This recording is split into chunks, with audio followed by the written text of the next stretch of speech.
¿Cómo están? Soy Paulina Astroza, directora del Centro de Estudios Europeos de la Universidad de Concepción y quien está a cargo de este programa de la región al mundo que transmitimos a través del canal de YouTube del Centro de Estudios Europeos de la Universidad de Concepción, gracias a la cátedra Ramonet de la Unión Europea y en el que tratamos de analizar temas de importancia internacional, pero también, como saben ustedes, que tienen un impacto en nuestra región como América Latina, región como país y como también región y a nivel local.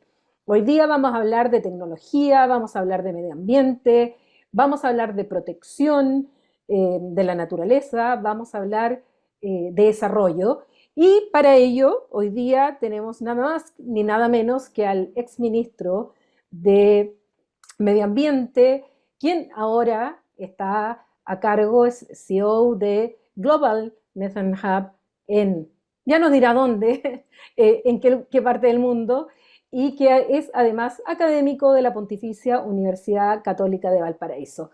Gracias, Marcelo, por darnos esta oportunidad de conversar contigo en temas que cada día están cobrando evidentemente mayor relevancia en nuestra agenda. Sí, muchas gracias, Paulina, por la invitación. Encantado de poder conversar sobre la perspectiva de Chile y también cómo se ve a Chile en el ámbito internacional en los temas climáticos y energéticos y tantas cosas más.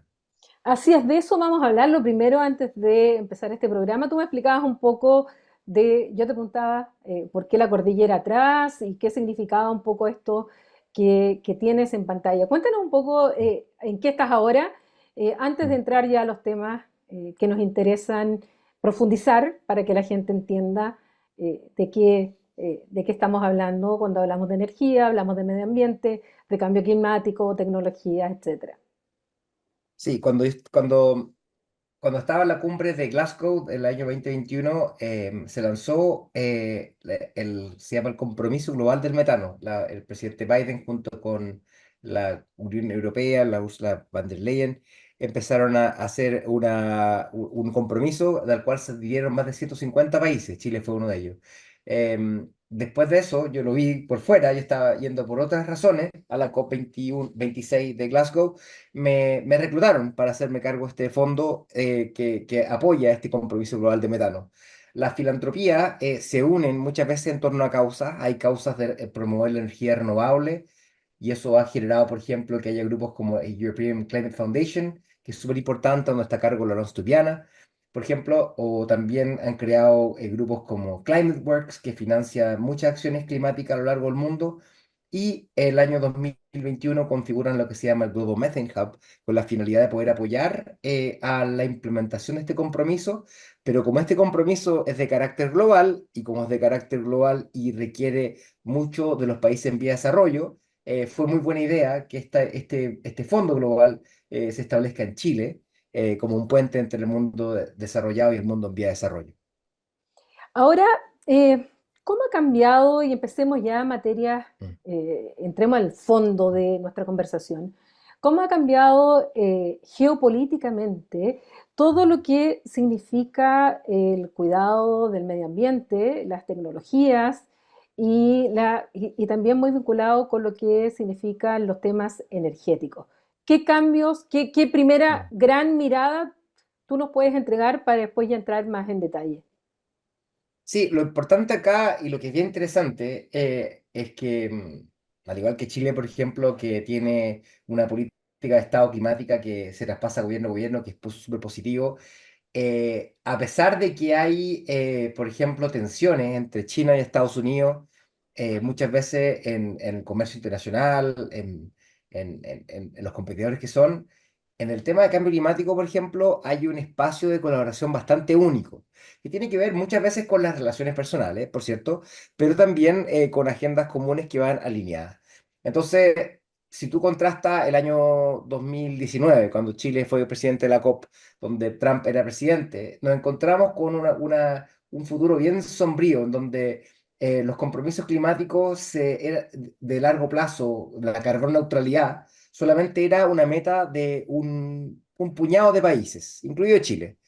Pero desde entonces, con la llegada del presidente Biden, con los cambios en Brasil, y también bueno, el mismo ímpetu chino en estos temas, hoy día más de 145 países tienen compromisos de carbono neutralidad, abarcando más de 90% de las emisiones, y por lo tanto hoy día nos encontramos con muchos países, muchas contradicciones, por cierto, pero que con China instalando tanta energía renovable al año como la que tiene Estados Unidos instalada en toda su historia, o bien Europa invirtiendo a pasos gigantados en temas de energía renovable, una electromovilidad que crece muchísimo, y en donde todos los países fundamentalmente están trabajando muchísimo hacia la mitigación climática, donde más de 90% de toda la capacidad instalada nueva de energía viene de fuentes renovables y donde la electromovilidad está creciendo a pasos gigantados. Tiempo más reciente, hecho más reciente, este último mes de julio, se vendieron más autos eléctricos que convencionales en China. Y casi 25% de los autos que se vendieron el año pasado fueron así. Eso no pasó en Europa. Cerca de 10% de los autos de Estados Unidos también. Y hay otras revoluciones que se están dando. Entonces, rápidamente, o sea, hablando como ya en términos noventeros del Windows, si no aprietas F5 constantemente de lo que está pasando en temas de cambio climático, está desactualizado. A mí que me toca enseñar estas cosas, em, algunas veces me veo pillado porque si yo no estoy actualizado los últimos 2 meses, estoy perdido en lo que está pasando. Así que hay una verdadera revolución de tecnologías limpias que se está dando y todos los países están haciendo, al mismo tiempo con contradicciones. China creciendo el consumo de carbón y Estados Unidos siendo el principal productor de petróleo del mundo. Entonces, esas contradicciones se han dado, por cierto. Claro, y aquí en esto, cuando tú hablas de la electromovilidad, esto de los chinos, bueno, ¿qué pasa también con el tema de los subsidios, que a veces se Mm, ponen trabas? mm, Sabemos que la Unión Europea ha puesto también, ha subido ciertos aranceles y fundamentalmente está mirando los autos chinos, porque si no se van a llenar de autos chinos y hay una competencia. Entonces, el tema competencia por un lado y por otro, la necesidad absoluta que tienen todos los estados, por cierto, China, con los niveles de contaminación que tienen, finalmente vemos, como tú dices, tensiones, por un lado, mm, competitivas, pero por otro lado tienen intereses comunes y cómo finalmente lo terminan manejando eh, después de sus mm. disputas arancelarias, llegan a algún punto en común, llegan a algún acuerdo para llegar a la carbono neutralidad o sencillamente nos vamos a tener que quedar con los intereses nacionales y vamos a tener que seguir esperando que las grandes potencias, bueno, den el paso, que son los más contaminantes. Sí, entonces efectivamente hay cosas que hay que entender en los términos de que lo que puede hacer cada país dentro de sus condiciones locales.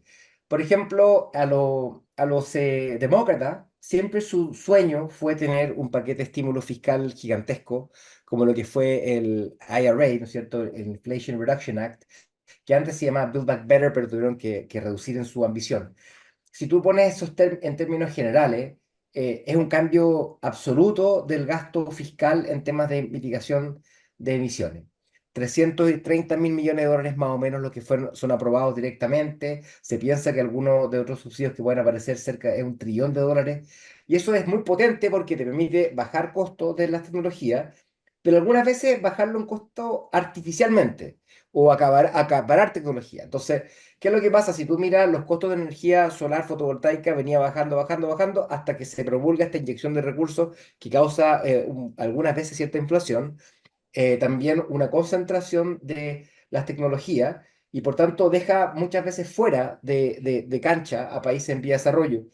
Por ejemplo, si yo quiero hacer hoy día un proyecto de hidrógeno verde, tendría que entrar a competir con un subsidio de $3 por kilo en Estados Unidos, y por lo tanto es bien difícil encontrar el financiamiento en esas condiciones. Y pasa lo mismo con el Green Deal de Europa, con que son más de 700.000 millones de dólares también, que tienen una finalidad similar. Entonces, cuando tú eres un país que no tiene acceso al crédito, como Chile u otros lados, como países en África, entonces se hace tremendamente dificultoso acceder a esa tecnología, porque en la práctica se les pide que se acceda, pero las condiciones de crédito y financiamiento son muy escasas. Entonces, hay muchas personas que están preocupadas de esa condición que no se haga permanente. Ahora, por otro lado, también tendría una señal que es contradictoria, que las tecnologías limpias son caras, cuando no necesariamente tienen por qué serlo. Entonces, y por otro lado, al mismo tiempo, el estímulo de China por posicionarse como proveedor de energía renovable y de baterías eléctricas ha causado que tenga una tremenda capacidad productiva de vehículos y que quieren llegar a otros mercados. Y como muchas veces no se adaptaron correctamente a algunas marcas, no se pusieron al día, los chinos fueron inteligentes al darse cuenta que no podían competir con la historia de los diseñadores como Mercedes-Benz o Volkswagen o BMW, ¿no es cierto?, de los Mm. motores diésel perfectos. Y por tanto dijeron, acá vamos a cartar camino, vamos a ser los mejores autos eléctricos del mundo. Y al final del día, cuando se quiere poner al día Europa en esto, en esta carrera por la electromovilidad, se encuentra que no son dueños de los recursos minerales, no son dueños de las fábricas de las baterías, de los motores eléctricos, y se encuentran con una desventaja competitiva tremenda. Y se ven obligados, en el caso de Europa, a poner un impuesto de 30% a las importaciones de vehículos eléctricos y en el caso de Estados Unidos un 100%. Y a pesar de eso, es bien difícil que tú puedas frenar porque estos autos chinos cuestan la mitad. ¿Cómo se manifiesta eso en Chile? Se manifiestan que nosotros vamos a llegar a una gran cantidad de autos eléctricos chinos de muy bajo costo. Si tú miras lo que está pasando en Chile, es que un auto eléctrico nuevo, algunas veces paradojalmente cuesta más barato que el auto del año pasado, con un año de uso. Entonces, es tanta la baja, tan radical. Si tú quieres ver los autos eléctricos más baratos de Chile y googleas simple, te vas a encontrar con artículos de abril que están obsoletos. Hoy día hay una cierta cantidad de vehículos que cuestan menos de 20 millones de pesos que son eléctricos y que es algo que es insospechado. Y entonces muchas veces estas marcas más tradicionales no tienen cómo competirle a una marca china que cuesta la mitad, la versión eléctrica, muchas veces que la versión convencional del otro automóvil. Así que eso va a cambiar muchas cosas porque va a poner en relieve el tema del comercio internacional, si es que realmente se cree en ese o no. Em, Así que se van a poner las cosas bien tensas, en cierta forma, por todas las implicancias que significa mantener tecnología, o sea, o industrias que muchas veces están pasando a ser menos competitivas. Y en el caso de Chile, lamentablemente, eso se manifiesta también en la industria minera, muchas veces, la industria de acero, de cobre, donde nuestras fundiciones, nuestra capacidad de procesar estos minerales se empiezan a ser menos competitivas y al final en Chile se cierra tanto Huachipato, pero anteriormente las fundiciones de Ventana y de Caletones en el norte de Chile. Ahora sobre No, eso No Caletones, Paipote, perdón. Sí. sí, sobre eso te quería preguntar, la situación de Chile. Hace poco tiempo atrás me tocó participar asistí a una conferencia de Michael Lieberg, no sé si estaré Ujú, pronunciando bien, él señala justamente muchas de las cosas que tú estás hablando y algo que me llamó la atención, ya que mencionas el hidrógeno verde, él dice, bueno, él reconoce, yo trabajé en McKinsey, McKinsey hizo una proyección respecto del hidrógeno verde de Chile, que iba a costar muy barato el exportarlo y que sin embargo esos cálculos no se cumplieron y hoy día dice es muy caro y yo no les aconsejo invertir en hidrógeno verde acá, sino que en otros, y además plantea que dentro de lo que habría que hacer en Chile es mejorar el marco regulatorio. Yo te pregunto, ¿cómo está Chile en esto? ¿Cuáles son nuestras ventajas? ¿Qué pasa también con otras formas de fuentes de energía renovables, como lo es el litio, que tanto hemos hablado, pero también de los materiales críticos o tierras raras? ¿Cómo ujú, está todo eso en Chile? Y es verdad que finalmente esto del hidrógeno verde, la verdad es que los cálculos estaban errados y que hoy día las empresas ya no están comprando, no están invirtiendo en hidrógeno verde porque sale muy caro y están buscando otras vías para poder tener mayores beneficios también. ujú. Sí, entonces hay que separarlo en el uso del hidrógeno verde en cierta forma, porque para quienes no han seguido esto, el hidrógeno verde es la transformación del agua en un combustible que se llama el hidrógeno, ¿no es cierto? Y cuando es verde, viene de fuentes renovables. Y por lo tanto, se trata de tener esa energía para poder partir la molécula del agua y poder generar hidrógeno y oxígeno. Y ese hidrógeno tiene energía en sí y se puede obtener su energía a través de una celda de combustible o a través de la combustión directa. Entonces, por lo tanto, es un energético muy interesante porque tiene una densidad energética, es decir, la cantidad de kilowatt hora por metro cúbico se asemeja mucho más a la gasolina que una batería eléctrica que es muy poco densa. O sea, darte un ejemplo. Yo con 20 litros yo tengo 20 litros de benzina, yo puedo andar quizás 300 kilómetros en auto. Pero para hacer lo mismo, una batería eléctrica, casi la mitad del auto eléctrico es batería, entonces es mucho más denso la benzina y el hidrógeno verde. Entonces, pero lo que empezó a aparecer como claro es que algunos de los usos intermedios que se pensaban que se iban a dar con el hidrógeno verde no se fueron dando. Por ejemplo, si tú requieres una distancia más larga, donde las baterías son demasiado imposibles tener, ¿no es cierto?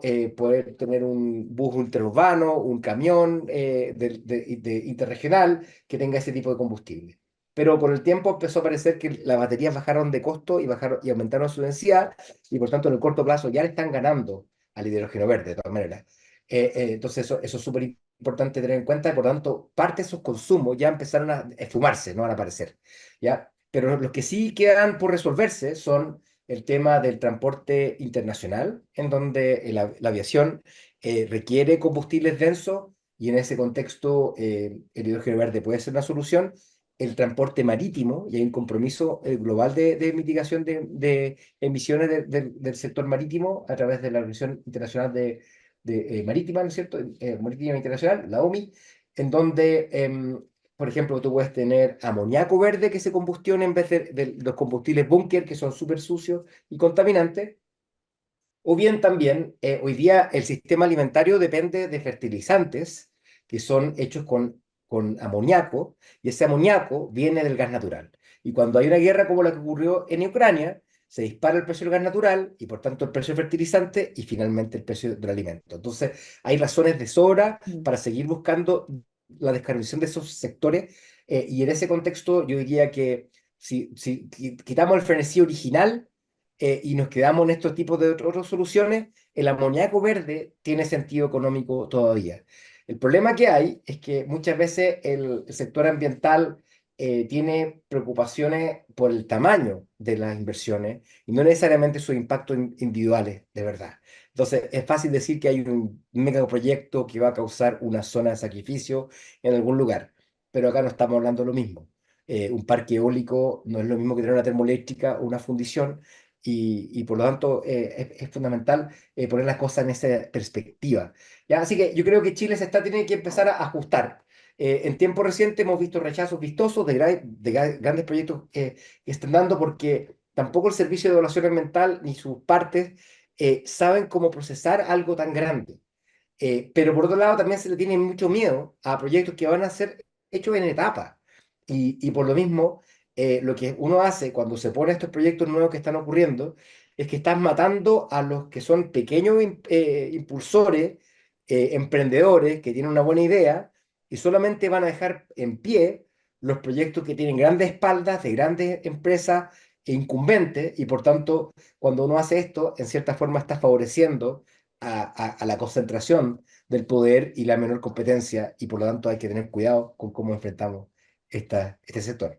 Bueno, de hecho, el año pasado, cuando visitó Chile la presidenta de la Comisión Europea, y que sigue ahora 5 años más, Ursula von der Leyen, Mm. se reunió con varios embajadores de países de miembros de la Unión Europea que están aquí con inversiones en eh, energías renovables, no convencionales, y una de las quejas que tenían y que las manifestó ella claramente tanto públicamente como sé que la manifestó privadamente tanto al ministro de Energía como al propio presidente de la República, era que muchas inversiones estaban teniendo ese problema en que el marco regulatorio no les estaba cumpliendo totalmente como se les había dicho en un momento, y que estaban quebrando. Ya capitales irlandeses habían ido, creo que austríacos también, había italianos comprometidos de Países Bajos, y decían un poco eso, que quedaban finalmente que las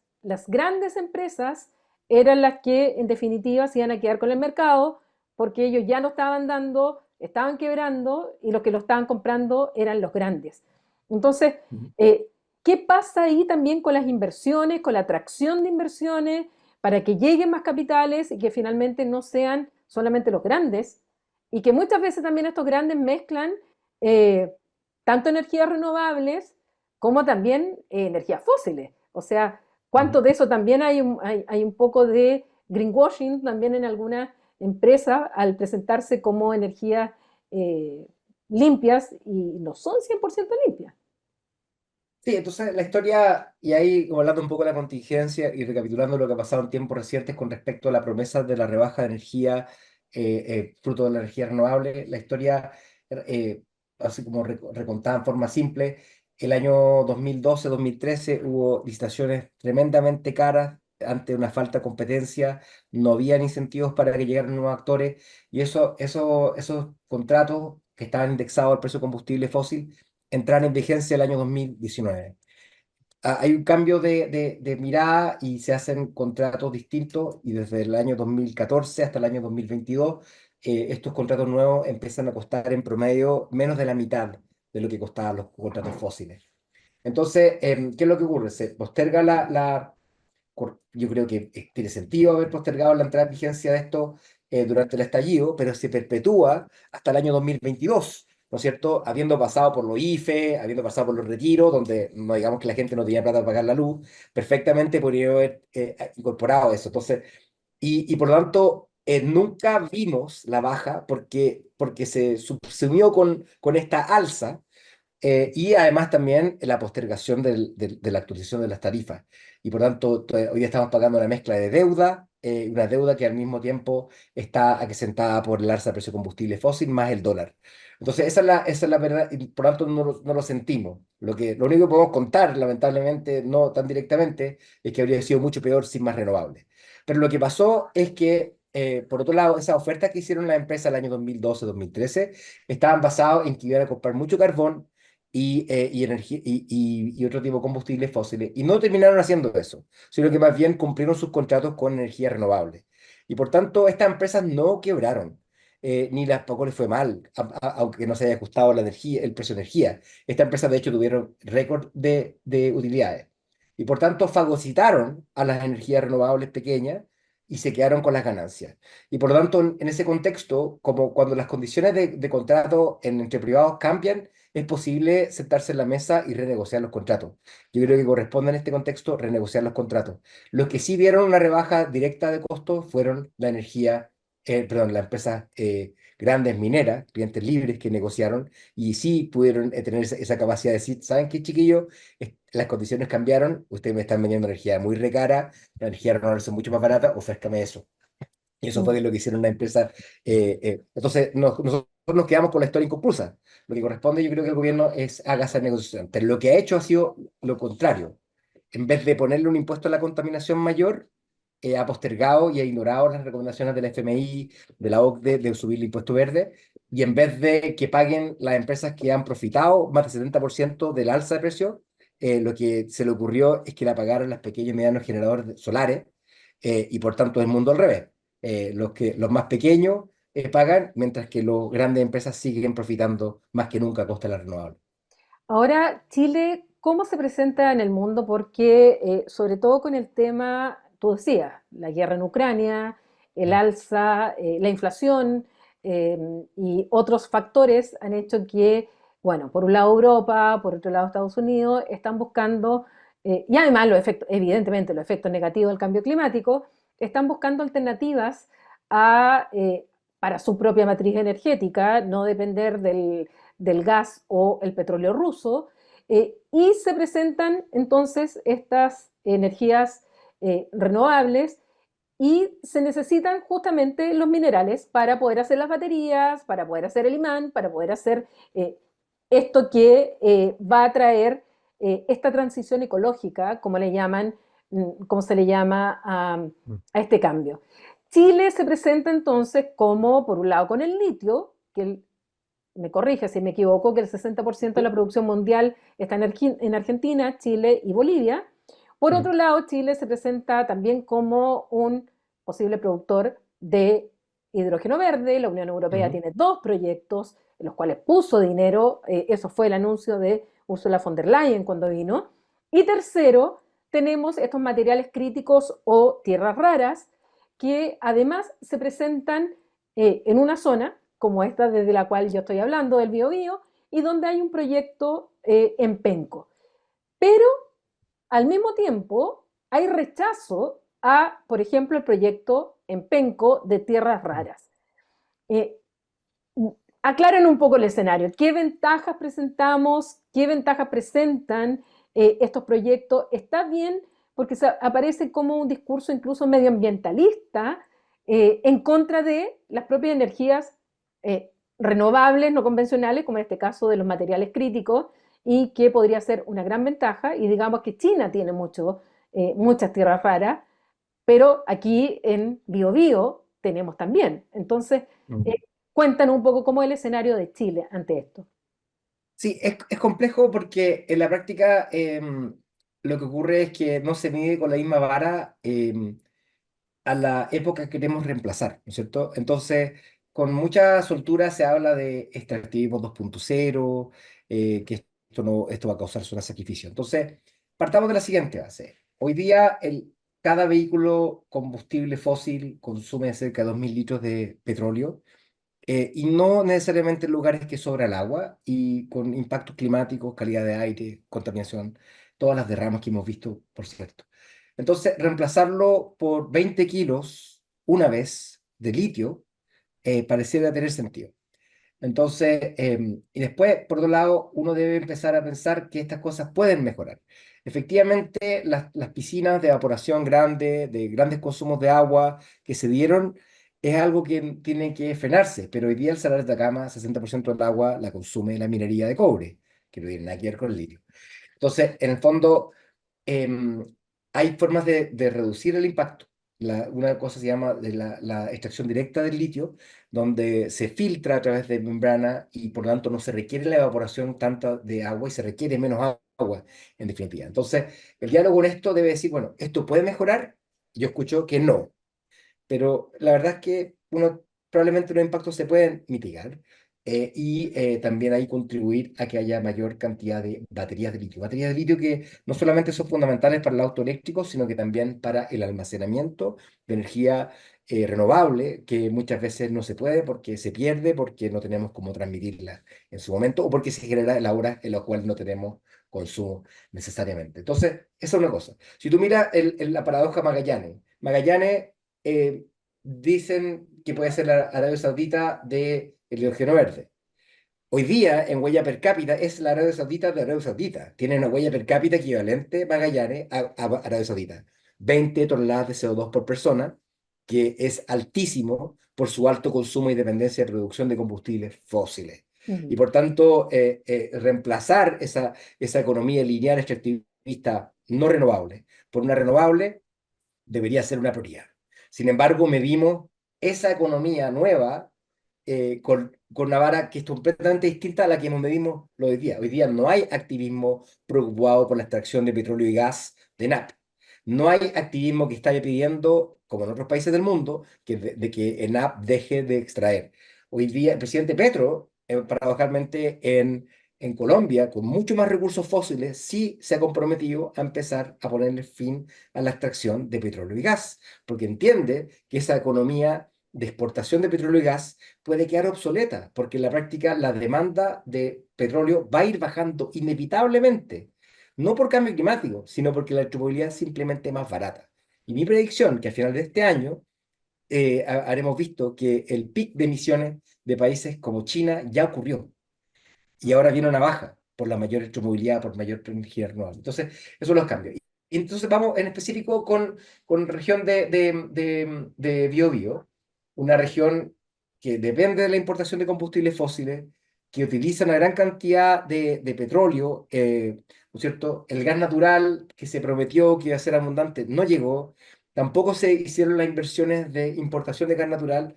Bueno, apuntemos a una transformación energética renovable. La industria, lo que se ocupa, porque conozco harto la industria de Bio porque me tocó el plan de descontaminación de Concepción, que no ha sido implementado con la intensidad que tenía que haber sido implementado. sí ha tenido ciertas transformaciones de procesos agroindustriales y pesqueros, donde se consume una gran cantidad de carbón para evaporar agua para poder tener ese producto final. Hoy día las tecnologías de bombas de calor industrial permiten utilizar energía renovable para hacer eso de una forma mucho más eficiente y a menores costos. Entonces podemos apuntar a eso. Y por cierto, este extractivismo 2.0 no es lo mismo. Si es que tú vas a utilizar algo que puede ser reutilizado en tecnologías limpias muchas veces, porque acá la gente dice, va a tener estos autos eléctricos, van a estar botadas las baterías. Nadie va a botar una batería que cuesta millones de pesos. La vas a reciclar y reciclar hasta que se use una y otra vez, porque son recursos tremendamente valiosos.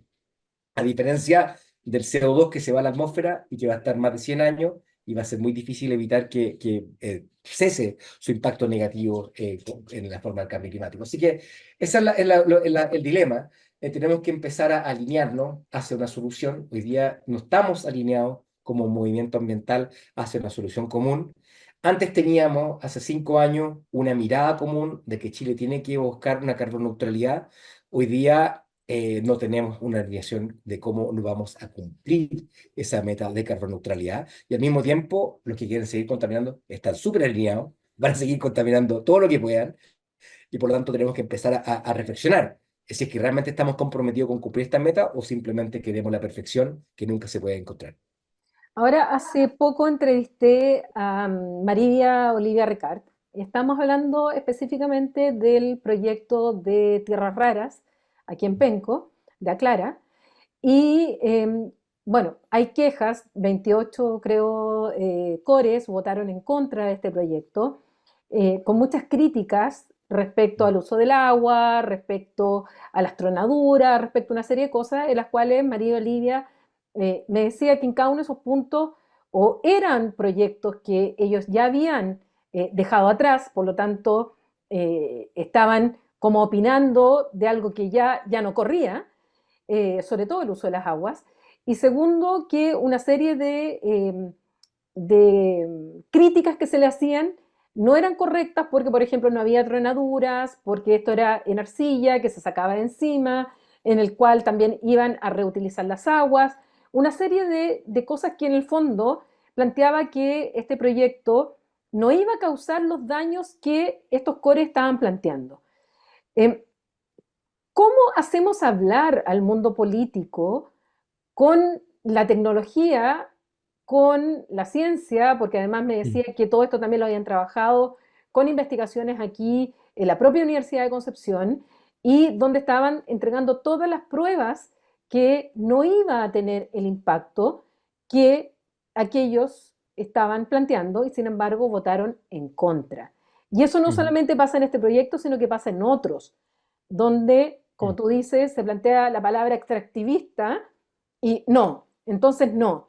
Eh, Cuando se busca justamente eh, tener más tecnología aplicado a este tipo eh, de fuentes para que sean más limpias y logremos la carbono neutralidad y logremos mitigar y adaptarnos también a los efectos negativos del cambio climático, ya que el cambio climático ya no lo podemos parar.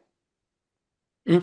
O sea, entonces básicamente tenemos que adaptarnos. Antes el sistema de evaluación de impacto ambiental estaba diseñado, ¿no es cierto?, para grandes conflictos ambientales, resolverlo, hidroeléctricas, termoeléctricas, grandes proyectos mineros, y eso era la preocupación. Y el tema es que las tecnologías que están entrando no son lo mismo, pero se mide con la misma vara, porque en la práctica tengo que hacer estas preguntas, entonces pareciera ser al final del día no sé, al final no se puede, no se resuelve bien porque no son lo mismo, ¿no es cierto? Son proyectos que apuntan a la descarbonización. Entonces tienen que adaptarse al sistema de evaluación ambiental, pero en ese contexto también yo diría que lo más importante es que cada uno opine dentro de los ámbitos de competencia que tiene. Básicamente, el gobierno regional solamente debe pronunciarse si es que cumple o no los planes de desarrollo regional, ¿no es cierto? Si cumple, si es compatible con el plan de ordenamiento territorial, regional, ¿no es cierto? Esas son las cosas que tiene que decir. Los aspectos ambientales le compete a los agentes técnicos. El resto simplemente es populismo, ¿no es cierto? El resto simplemente es opinión. Y enreda, al fin y al cabo, Mm. la conversación. Entonces, yo creo que en ese contexto hay que fortalecer la institucionalidad ambiental y que sean ellos, el servicio de evaluación ambiental, los sectores los que se pronuncien. Y si algún core tiene alguna pregunta, que lo haga y lo encauce a través de, como ciudadano interesado, en lo que sería la participación ciudadana. Ese es el camino, ¿no es cierto? Porque en la práctica, hace poco me estaba conversando con una declaración que se hubo con respecto al proyecto de hidrógeno verde, de amoníaco verde en Magallanes. Entonces, que recién se pasó a ser admisible el trámite, pero resulta que había una declaración que este proyecto era incompatible con el territorio y eran como 10 puntos bien, sonaban bien grandilocuentes. Y pero, empiezo a preguntar, oye, pero qué tremenda eficiencia. Ustedes evaluaron el proyecto antes que el mismo servicio de evaluación ambiental fuera capaz de ver si era admisible. Entonces, en el fondo, dejemos que las instituciones funcionen, fortalezcamos y que cada ámbito se pronuncie de acuerdo a sus competencias, y si estamos disconformes, entonces se hacen reclamaciones. Pero el resto de las cosas son más bien conversaciones políticas, y al final del día, el status quo es nuestro enemigo, no proyectos que no existen todavía. Ahora, tú estuviste aquí en la zona, sabes lo que está pasando con Huachipato. Dentro de las cosas que se han planteado es que Huachipato podría, una de las formas que podría salir de esta tremenda crisis que se está viviendo ahora con el término incluso de una parte de la producción, es la economía verde, que ellos Mm. también aprovecharan todas sus instalaciones, que aprovecharan eh, todo lo que se tiene acá de una empresa de tantos años para que entraran también a la economía verde, para que se ajusten a esto y no seguir produciendo, porque la salida no es las sobretasas al acero chino, a las bolas de acero o a los fierros esto. Antes tenían problemas con los turcos, con Turquía en materia siderúrgica, y evidentemente las sobretasas además son medidas de defensa comercial transitoria, no son permanentes, nos iba a traer problemas con los chinos. Otros sectores dentro también de aquí del Biobío estaban en contra de aplicar estas sobretasas por miedo a las represalias de los chinos, porque dependen mucho también de la exportación de esta región hacia China. Y bueno, sabemos lo que pasó. Finalmente, Huachipato, Molicop, Molicop no le compró lo que le dijo que le iba a comprar, porque le seguía saliendo más barato en otro lado, y deciden cerrar. Huachipato estaba perdiendo $1 millón diarios. ¿Qué podría hacerse con Huachipato dentro de este concepto de energías limpias, de economía verde, de poder aprovechar y hacer las inversiones que corresponden en materia de tecnología para poder entrar a esta transición ecológica también? Yo creo que el acero ultra barato, difícil competir, pero un acero de menores emisiones se puede competir, y en ese contexto, mecanismos como el mecanismo de ajuste de precio de carbono es súper interesante, y Chile podría entrar en esa lógica, en donde en vez de tener que haber hecho sobretasas comerciales, que pueden ser transitorias, podría simplemente haber aplicado un impuesto a la importación de los producto basado en la huella de carbono que se use para fabricar. Entonces, de la misma forma, así también tiene Chile el incentivo de poder seguir descarbonizando, porque tiene la capacidad de poder hacerlo. El ejemplo que conozco más directamente es el cobre, donde 3 kilos de CO2 se emiten por cada kilo de cobre, pero 2/3 de eso es la energía eléctrica, y por tanto eso puede ser 100% renovable, y por tanto nos podemos quedar con un cobre mucho de menores emisiones que el resto. Entonces, y así aprovechar esta energía renovable, que es la fuente no solamente la más barata del mundo, sino que la energía solar es la energía más barata de la historia de la humanidad en sus condiciones actuales, y por lo tanto eso es súper importante empezar a hacer beneficiar al resto de la economía. Entonces, como te comentaba, estas bombas de calor para evaporar agua, para poder hacer procesos industriales en la industria de alimentos del biobío, y lo mismo en ese contexto, apuntar a una fundición de cobre verde, de acero verde, como hay en otros lados, donde el proceso industrial no requiere la emisión de CO2, sino que más bien tienen que ver con otro tipo de hornos también eléctricos, hornos de inducción, que son más eficientes, y por tanto muchas de las etapas se pueden rebajar. Ahí escuché que hay un proyecto de hidrógeno verde, ese me sonaba un poquito más difícil, más volador de luces que en realidad, pero yo creo que ese es lo que tiene que empezar a apuntar a Chile, de apuntar a posicionar sus productos como aquellos de menores emisiones, porque tiene el acceso a esa energía mucho más barata para sus procesos industriales. Eso sería yo la clave. No estoy seguro, no me dio tantos números como con el cobre, con el acero, pero eso habría sido un camino que se podría haber tomado, pero ya no se tomó lamentablemente. Cuéntanos un poco para terminar en lo que estás ahora, sobre todo en la agenda del metano Mm, y en especial este acuerdo también que me mm, contabas que habían llegado con el gobierno de mm, Biden y de Kamala Harris mm. y cuenta un poco para que también lo sepamos aquí en Chile. Sí, yo trabajo y nuestro equipo trabaja, somos 30 personas a nivel global, muchos de ellos en Chile, pero también en otros lados, con Podesta, con John Podesta, antes con John Kerry, trabajamos mano a mano, apoyamos todo el proceso técnico de los países, a China para que tenga una buena meta de mitigación de metano, ahora estamos trabajando con Brasil, por cierto, más de 50 países, somos los principales financistas de un ambiente en temas de mitigación de metano. Pero en lo que es interesante el relato en Chile, porque en Chile gran parte de las emisiones de metano vienen de los rellenos sanitarios. Estamos trabajando con más de 10 rellenos sanitarios en Chile, aparte de los más de 50 que estamos trabajando en el resto del mundo. Pero lo que me parece interesante de la región de Biobío en particular, aparte de que Copu y Lemu estamos trabajando con ellos para poder bajar esas Sí. emisiones de metano utilizando datos de satélite, em, en Biobío, Los Ángeles en particular hay muchos, está Nestlé, y Nestlé está trabajando con agricultores para poder hacer prácticas de agricultura regenerativa para lechería, pero también entregándole a los agricultores un aditivo para inhibir la generación de metano en la ganadería. Esto cuesta, y lo paga Nestlé, más o menos 1 peso por litro de leche, pero reduce la emisión en 30%, como te decía, y está ocurriendo. Entonces, por tanto, yo tengo ahora, me estoy yendo a Estados Unidos pronto, tengo en la maleta llena de tarros de leche condensada hecho en Los Ángeles, porque es uno de los pocos productos en el mundo que tienen menos emisiones de metano. Y para demostrar que esto no es una teoría ni ciencia ficción, sino que puede ocurrir. El Global Methane Hub levantó un fondo de $200 millones para, adicionales a los otros que te he conversado, para poder financiar investigación y desarrollo para tener esta vaca 2.0, una vaca que contamine mucho menos, y así no tener que tomar esas horrorosas leches de almendra, que son mucho más caras y más malas, y así poder tomar leche y tomar y comer carne, porque en la práctica en ese contexto podemos bajar estas emisiones sin tener que dictaminar lo que la gente más odia, que es lo que tiene que comer. Si la gente no toma decisiones con respecto a lo que come, porque lo dice el doctor, menos lo va a hacer por el cambio climático, y por lo tanto nosotros estamos con la finalidad de arreglar el sistema alimentario más que pregonar lo que la gente debe comer.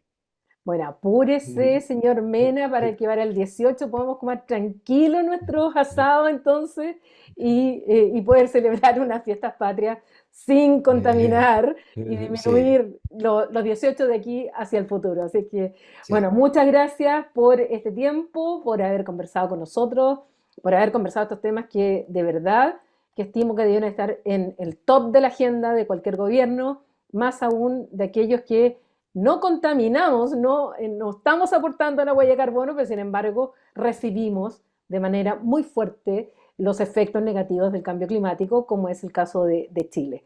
Así que muchas gracias, Marcelo. Muchas gracias. Hasta luego, Lina. Hasta luego. Chao. Hasta luego. Bueno, y ustedes ya saben que nos encuentran siempre en el canal del Centro de Estudios Europeos de la Universidad de Concepción, gracias a la Cátedra Ramonet de la Unión Europea, y seguiremos tratando otros temas internacionales, siempre pensando en la región, desde aquí al mundo. Nos vemos en el próximo capítulo. Gracias.